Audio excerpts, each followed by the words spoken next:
Alhamdulillah kita dapat bersama pada malam ini, dan satu permulaan yang bagi saya baik, kerana kita bukan saja menerangkan tadi sejak pagi program-program yang dilaksanakan oleh kerajaan negeri, tetapi ada perhimpunan rakyat supaya kita boleh angkat permasalahan rakyat itu dan memaksa pimpinan yang ada untuk dengar. Saudara Amir tadi sebut tentang surah Balad, surah yang menekankan tentang pengalaman Rasulullah SAW di kota suci Mekah Mukarramah. Dan apa pengajaran itu sangat penting. Dan saya tertarik kerana selalu orang guna baldatun tayyibah wa rabbun ghafur. Tetapi kalau tengok fi'il, nak jadi menteri, nak belanja, nak mewah, ya. Padahal matlamat itu kebajikan, kebahagiaan, keselesaan rakyat. Pimpinan ini macam Perdana Menteri, tukar silih berganti, dasar lebih kurang sama, harga barang naik terus menerus, ayam pun susah nak makan sekarang. Saya makan sotong tadi pun dah mula mahal, sebab kurang keprihatinan, kecanaan kepada rakyat. Jadi kalau kita baca surah ini, pengajaran dia apa? La uqsimu bihadzal balad wa anta hillum bihadzal balad. Maknanya tentang kota suci Mekah ini, Allah memesan kepada Rasulullah SAW tentang keistimewaan kota ini. Tetapi apa pengajaran daripada keistimewaan Mekah ini? Manusia ini dijadikan oleh Allah SWT dan diberikan kekuatan keimanan, ditekankan soal akhlak dan etika pribadi, rumah tangga dan negara. Jadi kalau kita baca Al-Quran tapi tidak memberi kesan dalam cara kita hidup, menteri besar dia kena jaga negeri, wakil rakyat jaga kawasan dia, Perdana Menteri jaga negara. Ini soal tanggungjawab yang harus kita tekankan. Bagaimana mungkin kita angkat darjat atau martabat atau harakat insan itu? Allah menjawab dalam Al-Quran, falaqtahamal aqabah wa ma adraka mal aqabah. Bagaimana boleh manusia biasa macam kita diangkat martabat mereka? Itu satu cabaran kepada kita. Ya, melalui iman, salat, tetapi bagaimana boleh angkat? Dia angkat darjat manusia itu dengan pertamanya fakku raqabah, membebaskan manusia daripada perhambaan, penindasan. Sekarang mana ada hamba, tapi mana yang menjadikan manusia sebagai hamba? Kerja teruk, kilang untung beratus juta, ribu juta, gaji pekerja RM1,000. Itu seperti perhambaan juga.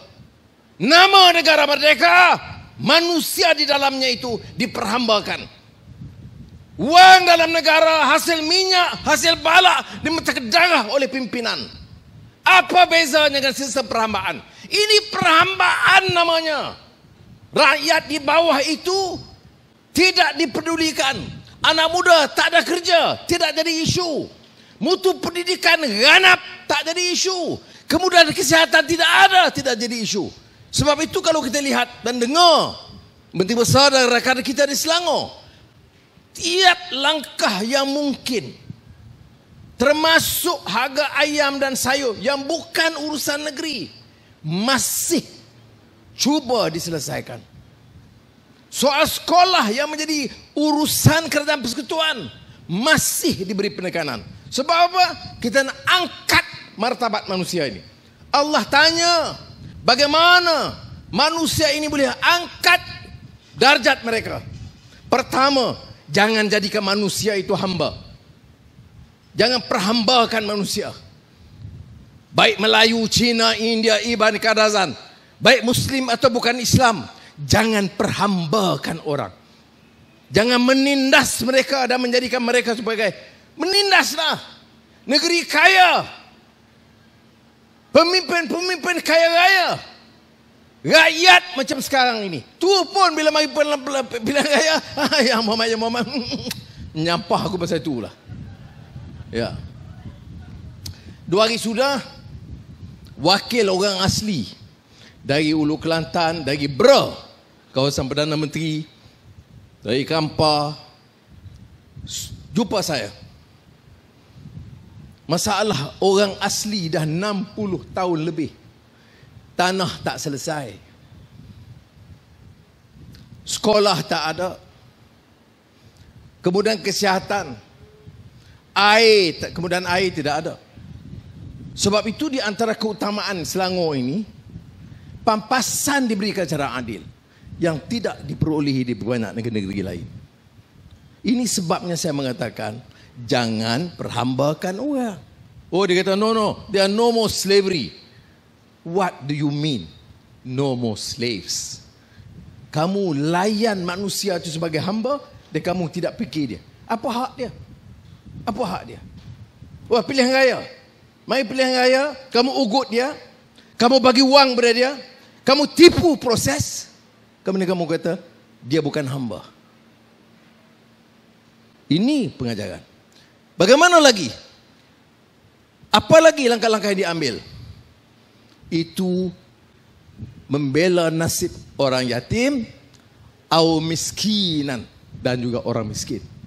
Jadi apa yang disebut oleh pimpinan kerajaan negeri ini, kalau semangat itu semangat daripada al-balad, itu keutamaan kita bukan menambah allowance pimpinan, bukan menambah jawatan menteri-menteri bercambah, tetapi menetapkan keutamaan, menjaga kepentingan kemaslahatan rakyat. Kalau harga barang semua, sayur naik, ikan naik, ayam, tepung, semua bila naik, ini masalah rakyat. Jadi pertama saya kata tadi, falah ta'amal akabah ini, bagaimana boleh angkat darjat mereka? Pertama, bebaskan manusia, jangan jadikan mereka hamba. Kedua, yatim. Ketiga, orang miskin. Jadi yang disebut orang asli yang miskin itu, atau orang Melayu yang di pelosok di kampung-kampung, atau orang India di estate, atau sebagai orang Cina di pinggir bandar, itu masalah kita. Kalau menteri besar ini bukan menteri besar bagi orang Melayu sahaja. Menteri besar ni pegang amanah untuk menjaga kepentingan rakyat. Nak naik martabat dia di sisi Allah SWT, dia mesti jaga masalah rakyat semuanya. Barulah jadi thumma kana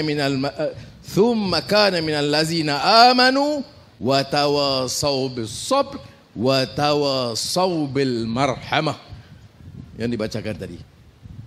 Datuk Ustaz Zawi, saya mengaji seorang putih sama sekolah dengan Hatta.